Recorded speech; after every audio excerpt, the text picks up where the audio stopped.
En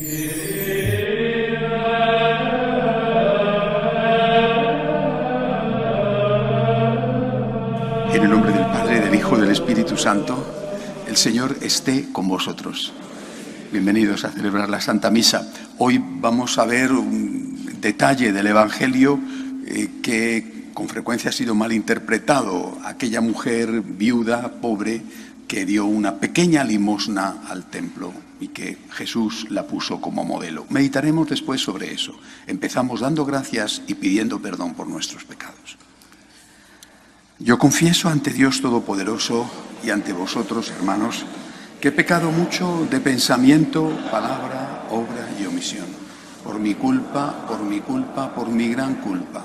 Por eso ruego a Santa María, siempre Virgen, a los ángeles, a los santos y a vosotros, hermanos, que intercedáis por mí ante Dios nuestro Señor. Dios Todopoderoso tenga misericordia de nosotros, perdone nuestros pecados y nos lleve a la vida eterna. Señor, ten piedad. Cristo, ten piedad. Señor, ten piedad. Gloria a Dios en el cielo y en la tierra paz a los hombres que ama el Señor.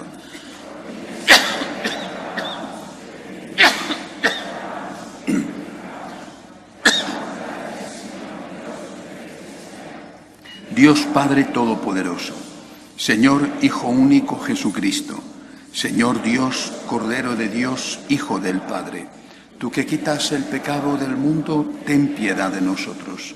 Tú que quitas el pecado del mundo, atiende nuestras súplicas.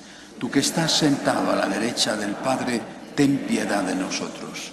Porque solo tú eres santo, solo tú, Señor, solo tú, Altísimo Jesucristo, con el Espíritu Santo, en la gloria de Dios Padre. Amén. Oremos. Dios omnipotente y misericordioso, aparta de nosotros todos los males, para que bien dispuestos nuestro cuerpo y nuestro espíritu podamos libremente cumplir tu voluntad. Por Jesucristo nuestro Señor.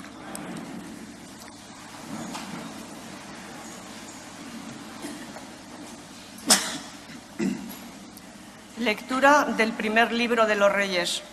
En aquellos días el profeta Elías se puso en camino hacia Sarepta y al llegar a la puerta de la ciudad encontró allí una viuda que recogía leña. La llamó y le dijo: «Por favor, tráeme un poco de agua en un jarro para que beba». Mientras iba a buscarla, le gritó: «Por favor, tráeme también en la mano un trozo de pan».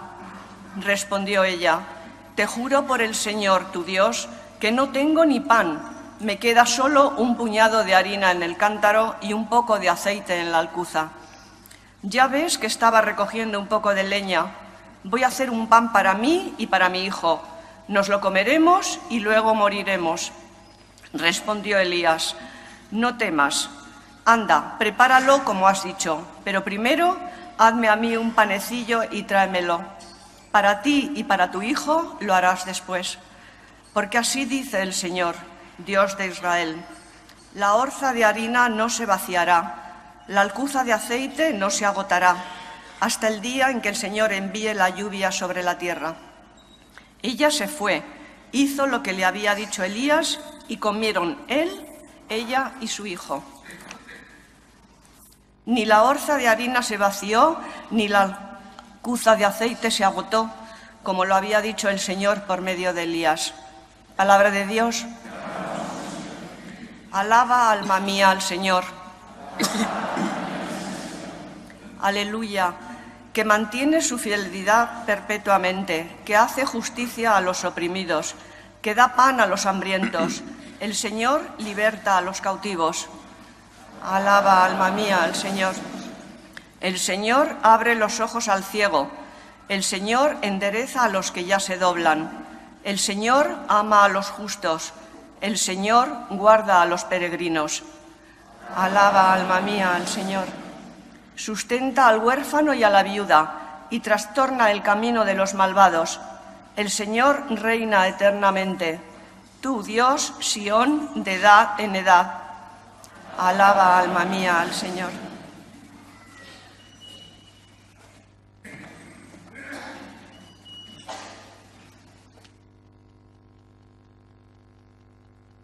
Lectura de la carta a los Hebreos. Cristo ha entrado no en un santuario construido por hombres, imagen del auténtico, sino en el mismo cielo, para ponerse ante Dios, intercedió por nosotros. Tampoco se ofrece a sí mismo muchas veces, como el sumo sacerdote, que entraba en el santuario todos los años y ofrecía sangre ajena. Si hubiese sido así, tendría que haber padecido muchas veces, desde el principio del mundo. De hecho, Él se ha manifestado una sola vez al final de la historia, para destruir el pecado con el sacrificio de sí mismo. Por cuanto el destino de los hombres es morir una sola vez, y después de la muerte, el juicio. De la misma manera, Cristo se ha ofrecido una sola vez para quitar los pecados de todos. La segunda vez aparecerá, sin ninguna relación al pecado, a los que lo esperan para salvarlos. Palabra de Dios.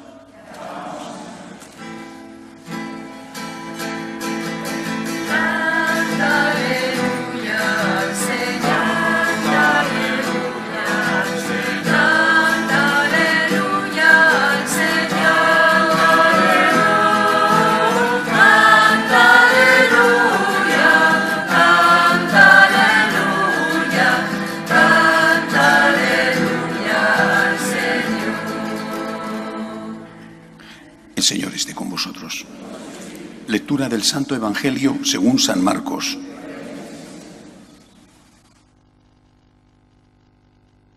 En aquel tiempo, entre lo que enseñaba Jesús a la gente, dijo: cuidado con los escribas. Les encanta pasearse con amplio ropaje y que les hagan reverencias en la plaza. Buscan los asientos de honor en las sinagogas y los primeros puestos en los banquetes y devoran los bienes de las viudas con pretexto de largos rezos. Estos recibirán una sentencia más rigurosa. Estando Jesús sentado enfrente del arca de las ofrendas, observaba a la gente que iba echando dinero. Muchos ricos echaban en cantidad. Se acercó una viuda pobre y echó 2 reales. Llamando a sus discípulos les dijo: os aseguro que esa pobre viuda ha echado en el arca de las ofrendas más que nadie, porque los demás han echado de lo que les sobra, pero esta que pasa necesidad ha echado todo lo que tenía para vivir. Palabra del Señor. Hoy la palabra de Dios nos invita a meditar sobre nuestra colaboración con la Iglesia. El ejemplo de esta mujer viuda, pobre, dice, podía haber sido viuda y rica, pobre viuda, es un ejemplo que con frecuencia ha sido malinterpretado. Yo por lo menos me he encontrado más de una vez con personas que decían que la viuda echó 2 reales y que por lo tanto no había que echar más que 2 reales. Bueno, en aquella época los reales no existían, sería 1/10 de dracma o lo que fuera. No es eso, evidentemente, lo que está diciendo Jesús. Está diciendo que esta mujer ha hecho un esfuerzo y que además ha hecho un gran esfuerzo. En la historia, y hay que recordarlo porque vivimos en la historia el diezmo, que era entendido de varias maneras, pero el diezmo forma parte de la tradición religiosa de casi todas las religiones del mundo. Mucho antes de Jesucristo, los persas en Babilonia, los griegos, los romanos, los judíos tenían el diezmo. Jesús no pone el diezmo. Es decir, Jesús está diciendo que tú tienes que darte entero, tienes que darte todo, no tienes que dar una parte tuya, sino que tienes que darte todo porque Dios te ha dado todo. Dios te ha dado la vida, la salud que tienes te la da Dios. Es verdad que el dinero lo estás ganando con tu esfuerzo, pero todos sabemos que en cualquier momento, incluso los que están más seguros pueden perder hasta el más maravilloso de los empleos. Todo es un don y tú tienes que darte todo tú a aquel que te ha dado todo. No existe, por lo tanto, en los arranques de la Iglesia la tradición del diezmo, que sí que existía, en cambio, entre los judíos. ¿Por qué? Porque el cristiano no se conforma con el diezmo, sino que intenta dar el máximo que puede dar. El máximo. No significa que tenga que dar el 100%, el máximo que puede dar. La tradición del diezmo en la Iglesia se establece cuando los musulmanes vuelven a conquistar Jerusalén y termina el reino cristiano en Jerusalén. Entonces el Papa convoca una nueva cruzada que no tiene éxito y declara la necesidad de que todos los cristianos paguen lo que se llamaba el diezmo de la cruzada. Bueno, el diezmo de Soleimán, bueno, el diezmo de la cruzada, para armar la cruzada, para recuperar Jerusalén. A partir de ahí, pasado el momento histórico de la cruzada, se vuelve a establecer en la Iglesia el diezmo. Repito, no es una idea inicial de Jesucristo. Jesucristo se está pidiendo que des tu corazón y que des todo, pero al final, debido a esa circunstancia concreta, poco a poco empieza a establecerse la idea de que hay que cuantificar la cantidad que uno tiene que dar, el diezmo, ¿vale? Esto sigue hasta prácticamente nuestros días, que desaparece con el Concilio Vaticano II. Ya antes estaba empezando a estar en desuso, pero todavía hay sitios donde esto se practica. En cualquier caso, la generosidad hacia la Iglesia, esta generosidad va por barrios. He vivido un año en Estados Unidos, en la parroquia que tenemos allí, y he quedado admirado de la seriedad con que los católicos norteamericanos se toman las cosas. Todo, se toman el culto, qué respeto hacia la liturgia, pero también con qué seriedad dan su aportación económica a la Iglesia. Son, de verdad, ejemplares. He vivido en otros sitios y es todo lo contrario. Y nosotros estamos en la tabla media, No somos lo peor y no somos lo mejor. Y creo que también nosotros tenemos que hacer un examen de conciencia. ¿Qué estamos haciendo para cumplir esta obligación? Que no es una opción, es una obligación. Entre tantas cosas que hemos olvidado los llamados mandamientos de la Iglesia. El quinto mandamiento de los 5 que tiene la Iglesia, el quinto es ayudar a la Iglesia en sus necesidades. Alguno puede pensar, pero eso es solo para los pobres. Oiga, el ejemplo que pone Jesucristo hoy, el ejemplo de la viuda, es para el culto. Estaba echando el dinero en el arca del templo, y de un templo que era riquísimo. No rico, riquísimo. El poder económico que tenía el templo de Jerusalén probablemente era el mayor que existía en todo el Imperio Romano.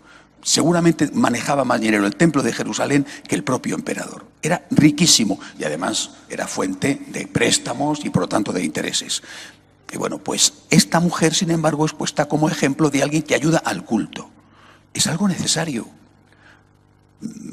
¿Cómo hemos construido esta iglesia y cómo la hemos pagado? Pues con vuestra ayuda. Si no fuera por esa ayuda, ¿cómo vamos a pagar la luz y la calefacción y el aire acondicionado en verano? Oye, el sueldo de los curas, ¿cómo lo vamos a hacer? Pues si no viene el dinero, no podemos mantener las iglesias abiertas. Y si nos aplican el IBI, como parece que quiere aplicar el gobierno sociocomunista, pues entonces a ver qué vamos a hacer si no hay generosidad por parte de los feligreses, que son los que consumen el producto, los que utilizan esos servicios religiosos. Otro apartado, la evangelización. Es imprescindible aquí, pero es imprescindible en tantos sitios donde no se llega, donde de verdad hay carestía económica y no hace falta irse tan lejos. Basta, por ejemplo, con ver las periferias de ciudades. No estamos en la periferia aquí. Por tanto, la evangelización es algo que tiene que sostenerse con la ayuda generosa de los católicos, incluido, por ejemplo, el uso de los medios de comunicación. Si no fuera por esa ayuda generosa, ¿cómo íbamos a poder llevar la palabra de Dios a tantos sitios diferentes, en el pasado y en el presente? Y por supuesto, también los pobres. Culto, evangelización y pobres. Y esto, repito, no es opcional. Esto es una obligación. No tienes la obligación de dar una cantidad, sino que tienes la obligación de dar lo que puedas dar. ¿Que te pones el diezmo como referente? Vale. Pero tú tienes la obligación de ayudar a la Iglesia en sus necesidades, porque de eso sale el culto para el Señor, que es nuestro deber, de eso sale el apoyo a la evangelización y de eso salen las obras de caridad. Primera parte, porque hay una segunda parte. Hay un crecimiento, yo creo que consistente y continuado, de desapego, de desafección entre los católicos practicantes y la jerarquía de la Iglesia, que se nota en este tema económico. Esto, las causas son distintas según los países, aunque hay causas generales. Por lo menos yo lo escucho mucho, ¿no? Porque me escriben, porque oigo. En España, pues hombre, aquí hemos tenido lo que hemos tenido, ¿no? Y lo que tenemos. Por ejemplo, yo trabajé 14 años en el periódico ABC y yo estuve amenazado por ETA. recibí las cartas de amenaza de ETA y tenían que revisar debajo del coche y abrirme el maletero. En ese momento nosotros, por ejemplo, estábamos empezando los franciscanos de María en Irún y yo tenía que viajar al País Vasco y aumentaba, por lo tanto, el riesgo. A mí me costaba mucho, y no voy a dar más detalles, me costaba mucho trabajar en ABC y estar con un obispo en San Sebastián, Monseñor Setién, que Dios le tenga en su gloria, ¿verdad? Pues él hacía una equidistancia entre los asesinos y las víctimas. Eso a mucha gente le hacía mucho daño. Aquí hay feligreses cuyos padres los mató la ETA, y mucha gente se sintió mal con la Iglesia. Es verdad que con ese obispo en particular, y no solamente en Madrid, sino en otros sitios también, allí también. Esto es una realidad, y esto a mucha gente le dolía enormemente. La desafección. Ahora, toda la cuestión que estamos teniendo con el tema del enterramiento de Franco, que si para acá, que si para allá, que no saben dónde meterle, todo eso a mucha gente la está molestando. Otros que estarán encantados, pero a mucha gente la está molestando. Crece la desafección hacia la jerarquía. No entro en quién tiene la culpa, ni si tienen la culpa o no. Digo y constato una realidad. Crece la desafección. Eso son circunstancias nuestras particulares. Cuando miras en el mundo, pues estas cosas lógicamente no tienen trascendencia fuera, pero hay otras cosas que son globales. Ambigüedad en determinados pronunciamientos dogmáticos y morales. Pues muchos católicos están desconcertados y también se sienten abandonados y crece la desafección hacia la jerarquía. Repito, constato realidades, no digo, pues no tienen la culpa o sí tienen, no tienen razón, sí tienen razón, simplemente constato lo que hay. No digamos ya los escándalos, por ejemplo, de comportamientos delictivos, no solamente pecaminosos, de algunos sacerdotes. Oye, que en algunas diócesis han sido hasta el 40% del clero, que ya es una cosa bestial, el comportamiento y la tapadera y... Bueno, pues eso hace que, sobre todo en esos países, crezca muchísimo esa desafección. Muchos católicos se sienten mal y se preguntan, ¿qué tengo que hacer con mi dinero? ¿Qué tengo que hacer? ¿Va a ir para pagar indemnizaciones o va a ir para lo que yo quiero darlo? En Estados Unidos, por ejemplo, un grupo de laicos católicos, hombre, supongo que con dinero, han decidido que han puesto, $1 millón de dólares encima de la mesa para investigar a los cardenales y que en el próximo cónclave haya un dossier sobre cada cardenal sobre cuál es su historia en vista de lo que está pasando. Esto no se había visto nunca. Repito, yo no digo que esté bien o está mal, digo lo que está pasando. Y lo que está pasando es que crece en un sector de los católicos practicantes, por un motivo, por dos, por muchos, crece la desafección. Esto es terrible. ¿Por qué? Porque crece la desafección no solamente hacia la Iglesia, sino que además, como consecuencia, también hacia el Señor. Porque algunos están dejando de practicar y otros que están dejando de ayudar económicamente. Y esto, repito, tiene muy malas consecuencias. Por eso conviene poner las cosas en su sitio y aclarar los puntos que son esenciales. No estamos aquí, lo digo con toda claridad, no estamos aquí ni por el cura, ni por el obispo, ni por el papa. Estamos aquí por Jesucristo. Es Jesucristo el que nos convoca, es Jesucristo el que nos atrae y Jesucristo es el que ha derramado su sangre por nosotros. Y las deudas las tenemos con Jesucristo. Nosotros tenemos que ayudar a Jesucristo y como Jesucristo ha creado la Iglesia, tenemos que ayudar a la Iglesia. Pensando sobre esto que iba a deciros hoy, he recordado un libro que me recomendó en su momento, el que fue mi maestro, José Luis Martín Descalzo, un libro en francés, no sé si estará traducido, Le Grand Amitié, Las Grandes Amistades, escrito por un matrimonio, un gran filósofo católico del siglo pasado, Jacques Maritain y su esposa Raisha. Y sobre todo Raisha cuenta en el libro lo importante que fueron para ellos, completamente alejados de la Iglesia y hostiles a la Iglesia, lo importante que fueron para ellos esas grandes amistades para volver a la fe, particularmente Léon Blois. Y ella dice, Raisha dice en el libro, que cuando empezaron a descubrir a Jesucristo se sintieron enseguida muy atraídos por el Señor, pero que la Iglesia les repugnaba. enormemente. Y que ese rechazo que sentían hacia la Iglesia les llevaba a retrasar el momento de entrar en la Iglesia. Hasta que le dijeron, mira, si tú hubieras descubierto la perla preciosa del Evangelio y estuviera metida en un lodazal, donde está el excremento de los cerdos, ¿qué harías? ¿No te meterías allí para coger la perla preciosa aunque te llenaras de porquería? Bueno, pues esto vale muchísimo más. Luego ella dice que descubrió, se dio cuenta de que ellos también tenían lo suyo.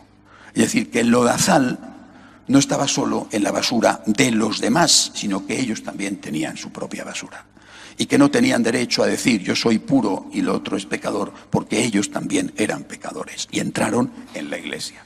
Hay una frase que me gusta mucho, quizá es de otra época en que los niños se lavaban de otra manera. Dice, ten cuidado cuando laves al niño y tires el agua de la palancana, el agua sucia, ten cuidado, no tires también al niño con el agua sucia. Porque el niño no hay que tirarle, el agua sucia sí, el niño no hay que tirarle. ¿Por qué os digo esto? Porque hay que insistir, y tengo el deber de insistir, en que Cristo es lo primero de nuestra vida. Es por Cristo que hacemos las cosas, todos nosotros. Es por Cristo, no es por el cura, el obispo o el papa, es por Cristo. Cristo ha dado la vida por mí, es Él el que me ha salvado derramando su sangre. Y yo tengo la deuda con Él. Si fuera la estructura, pues a lo mejor yo personalmente no me habría hecho cura nunca. Os lo puedo asegurar, nunca. Porque no me siento a gusto en ningún tipo de estructura. Me parece una cosa que me encorseta. Pero comprendo la necesidad de la estructura. Necesitamos una casa para rezar, unos salones para dar catequesis, unos medios de comunicación para transmitir la fe, unas personas dedicadas a eso que tienen que comer. Es decir, necesitamos la estructura. Al servicio de, pero necesitamos la estructura. Termino. ¿Entonces no podemos hacer nada? Yo creo que sí. Yo creo que sí. Yo creo que podemos hacer una relativa objeción de conciencia. Yo por lo menos lo recomiendo. Por lo menos algunas personas que me cuentan, mi párroco me está diciendo esto, que me cuentan cosas que son barbaridades, enseñando y haciendo. Yo le recomiendo, pues mire usted tiene el deber de ayudar a la Iglesia. Elija usted dónde ayudar. Usted tiene el deber de ayudar. Elija usted dónde ayudar. Porque a lo mejor la mejor manera de hacer ver a ese señor que está obrando mal es decirle que baje la colecta. Ya verás cómo espabila. O ayude usted en otro sitio, o vaya usted incluso a misa en otro sitio donde le están dando una formación católica y no una formación herética, siendo teóricamente una parroquia católica. Una cierta objeción de conciencia puede ser hasta sano que hagas, pero tienes que ayudar. Tienes que ayudar no porque se lo debas al señor obispo o al señor papa o al señor cura. Tienes que ayudar porque se lo debes a Jesucristo. Elige dónde, pero tienes que ayudar. Esto es un deber del cual no nos podemos eximir. Y no olvidéis que cuando tiréis el agua después de lavar al niño, no hay que tirar nunca al niño. Que así sea.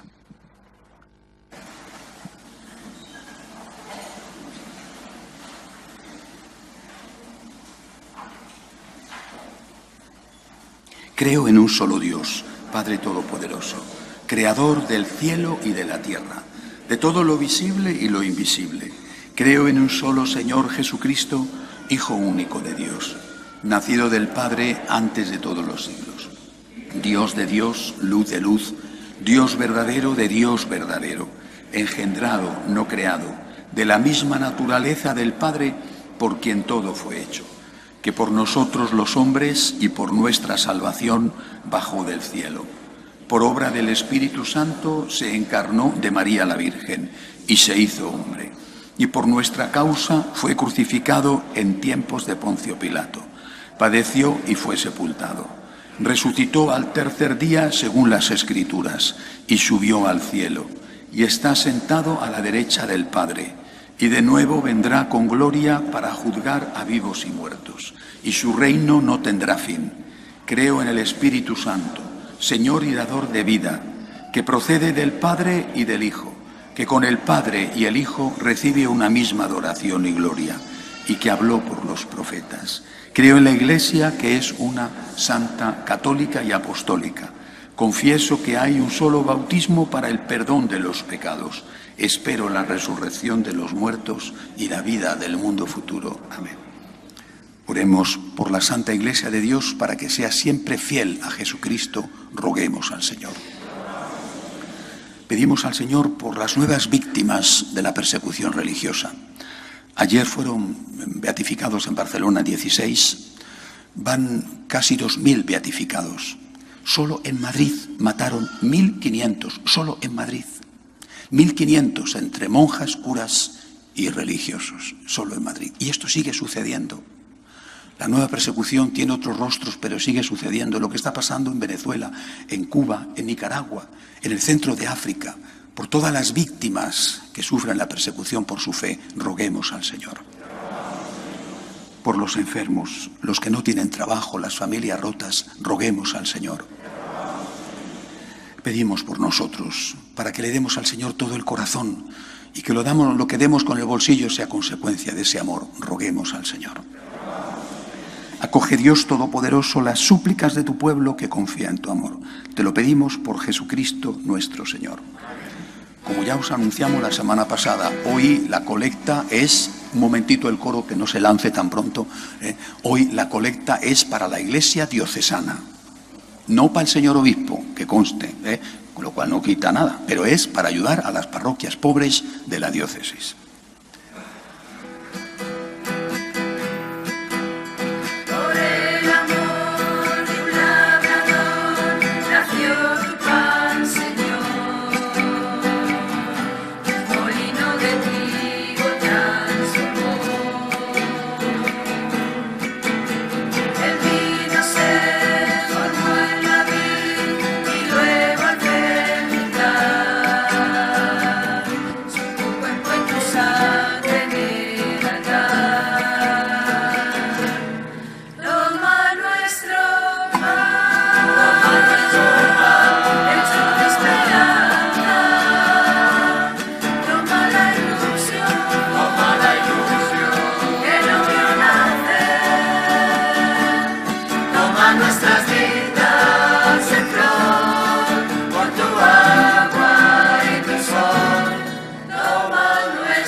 Orad, hermanos, para que este sacrificio mío y vuestro sea agradable a Dios Padre Todopoderoso.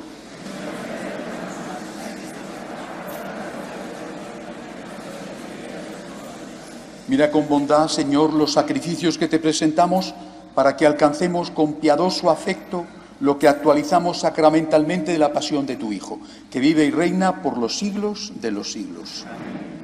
El Señor esté con vosotros. Levantemos el corazón. Demos gracias al Señor nuestro Dios. En verdad es justo y necesario, es nuestro deber y salvación darte gracias siempre y en todo lugar, Señor Padre Santo, Dios Todopoderoso y Eterno, por Cristo Señor nuestro, el cual, compadecido del extravío de los hombres, quiso nacer de la Virgen. Sufriendo la cruz, nos libró de eterna muerte y resucitando de entre los muertos, nos dio vida eterna. Por eso, con los ángeles y arcángeles, tronos y dominaciones, y con todos los coros celestiales, cantamos sin cesar el himno de tu gloria. Santo, santo, santo es el Señor, Dios del universo. Llenos están el cielo y la tierra de tu gloria. Hosana. Bendito el que viene en nombre del Señor. Hosana en el cielo. Santo eres en verdad, Señor, fuente de toda santidad. Por eso te pedimos que santifiques estos dones con la efusión de tu Espíritu, de manera que sean para nosotros cuerpo y sangre de Jesucristo nuestro Señor, el cual, cuando iba a ser entregado a su pasión voluntariamente aceptada, tomó pan. Dándote gracias, lo partió y lo dio a sus discípulos, diciendo: Tomad y comed todos de él, porque esto es mi cuerpo que será entregado por vosotros.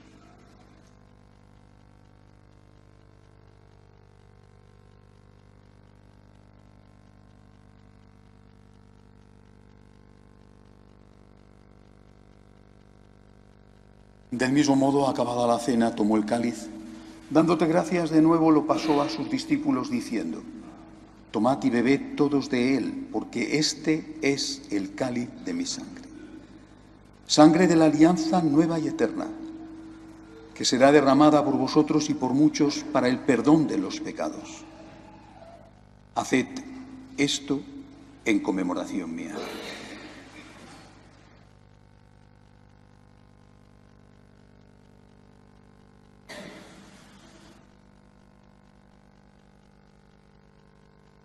Este es el sacramento de nuestra fe. Así pues, Padre, al celebrar ahora el memorial de la muerte y resurrección de tu Hijo, te ofrecemos el pan de vida y el cáliz de salvación y te damos gracias porque nos haces dignos de servirte en tu presencia. Te pedimos humildemente que el Espíritu Santo congregue en la unidad a cuantos participamos del cuerpo y sangre de Cristo. Acuérdate, Señor, de tu Iglesia extendida por toda la tierra y con el Papa Francisco, con nuestro Obispo Carlos y todos los pastores que cuidan de tu pueblo, llévala a su perfección por la caridad. Acuérdate también de nuestros hermanos que durmieron en la esperanza de la resurrección, de Nena y de todos los que han muerto en tu misericordia. Admítelos a contemplar la luz de tu rostro. Ten misericordia de todos nosotros, así con María, la Virgen Madre de Dios, su esposo San José, los apóstoles, cuantos vivieron en tu amistad a través de los tiempos, merezcamos por tu Hijo Jesucristo compartir la vida eterna y cantar tus alabanzas. Por Cristo, con Él y en Él. A ti, Dios Padre omnipotente, en la unidad del Espíritu Santo, todo honor y toda gloria por los siglos de los siglos. Llenos de agradecimiento al Dios Todopoderoso, de cuya divina misericordia vivimos todos, le decimos: Padre nuestro que estás en el cielo, santificado sea tu nombre. Venga a nosotros tu reino. Hágase en la tierra como en el cielo. Danos hoy nuestro pan de cada día. Perdona nuestras ofensas, como también nosotros perdonamos a los que nos ofenden. No nos dejes caer en la tentación y líbranos del mal. Líbranos, Señor, de todos los males. Concédenos la paz en nuestros días, para que, ayudados por tu misericordia, vivamos siempre libres de pecado y protegidos de toda perturbación, mientras esperamos la gloriosa venida de nuestro Salvador Jesucristo. Señor Jesucristo, que dijiste a tus apóstoles: la paz os dejo, mi paz os doy, no tengas en cuenta nuestros pecados, sino la fe de tu Iglesia, y conforme a tu palabra, concédele la paz y la unidad. Tú que vives y reinas por los siglos de los siglos. La paz del Señor esté siempre con vosotros. Daos unos a otros la paz. Cordero de Dios, que quitas el pecado del mundo, de piedad de nosotros ten piedad. Cordero de Dios, que quitas el pecado del mundo, ten piedad de nosotros ten piedad. Cordero de Dios, que quitas el pecado del mundo, danos la paz, danos la paz, danos la paz, danos la paz.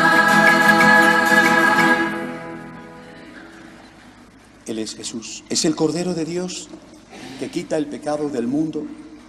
Dichosos los llamados a esta cena. Señor, no soy digno de que entres en mi casa, pero una palabra tuya bastará para sanarme.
Oremos.